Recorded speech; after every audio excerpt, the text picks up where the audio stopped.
from feeling like they're part of a community, that they knew everyone else in the class, and compared to another class, say, where they didn't maybe know a single other student in the class, but here they knew everyone and had.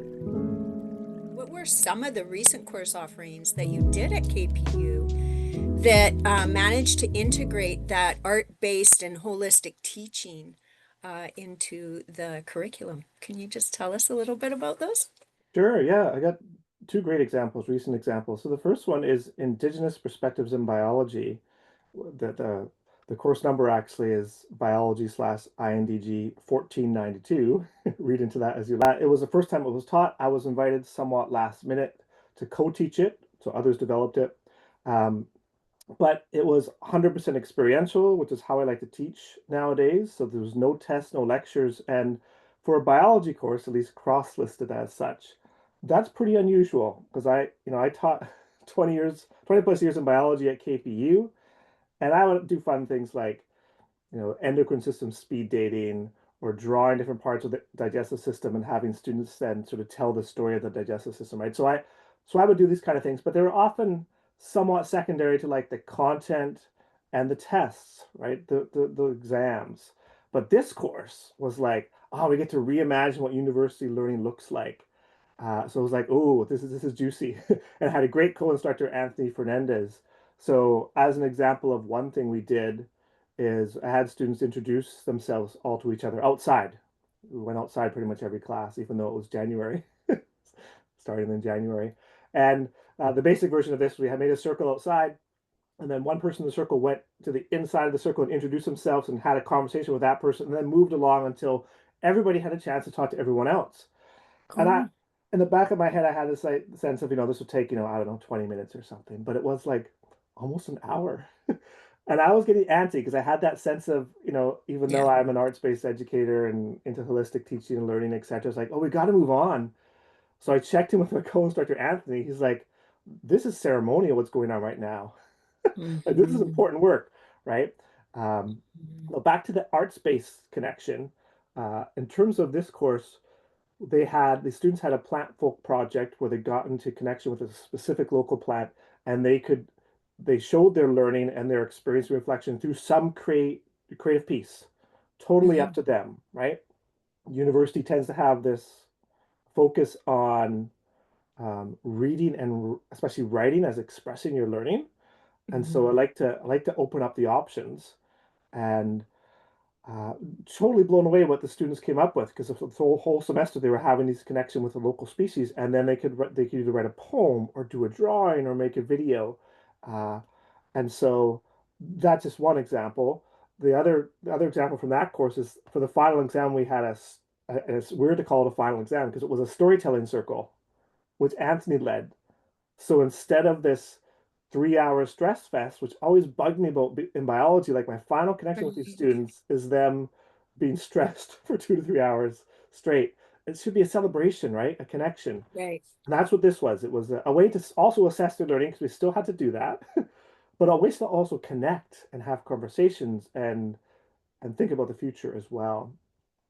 Uh, the other one I wanted to mention was Arts 1150. This one I did have a role in co-developing. Its Introduction to the Climate Crisis, and it was Mhm. second time it was offered. This is just last summer, I believe.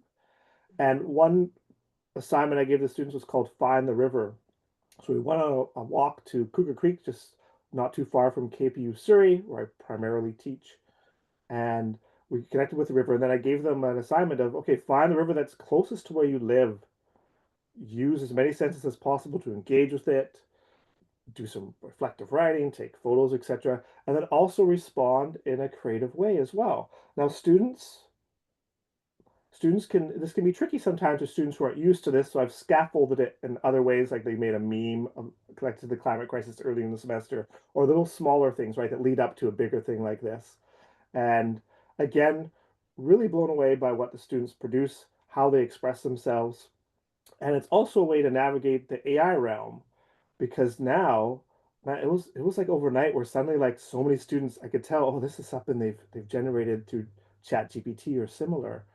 But when Right. they have to connect to a local place and make a personal connection and use their own senses, that's a lot harder to get AI to replicate. right? You can tell pretty much, oh, this is not their experience. Uh, so, Right. so in addition to tapping into students' creativity, it also is a way to navigate this new world or paradigm we're in where it's so easy to generate an entire essay with a click of a few buttons. Hmm. I really liked too how you said that this wasn't their own experience, and I think that that becomes the evaluation to some degree. Is this your voice? Mm. Right? Is this coming through you and your experiential learning? Totally. And these two courses, Indigenous Perspectives in Biology and Introduction to the Climate Crisis, I mean, pretty hefty topics.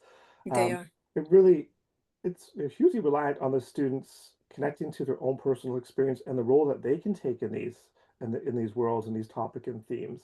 And it's hard for a lot of them to use the word I in their reflections because they've been taught, well, you got to Mhm. distance yourself. And here it's like, no, you're part of this conversation. Excuse me. You're part of this community, and you can make change in the world. So you need to figure out what this means to you, and reflect on that. And so again, that it's just a scaffolding process of help gently guiding them towards um, using the I and bringing themselves into it, which is hard for quite a few students, understandably. Were you able to gather some feedback from them and ask them how they felt The about? really the most useful feedback or valuable feedback was when we had that storytelling circle as the final exam for 1492 Indigenous Perspectives in Biology, because students had a chance to share their experience. And I think even a class before we had sort of a checkout instead of a check in where they could share their experience. And one after another, you could hear these students saying things like, I wasn't sure what was going on at first because we're sitting in a circle.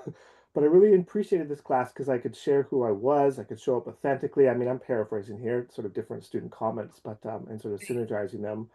But everything from feeling like they're part of a community, that they knew Mhm. everyone else in the class, and compared to another class, say, where they didn't maybe know a single other student in the class, but here they knew everyone and had these connections that they made during the course of this process. Like that has a big impact because then they want to turn up, then they want to share and be more real. And I think that's so important if we're talking about things like decolonization and the climate emergency. We got to be pretty real about these things in terms of who we are and how we can take action on these things. Uh, Mhm. so yeah, super positive comments all around.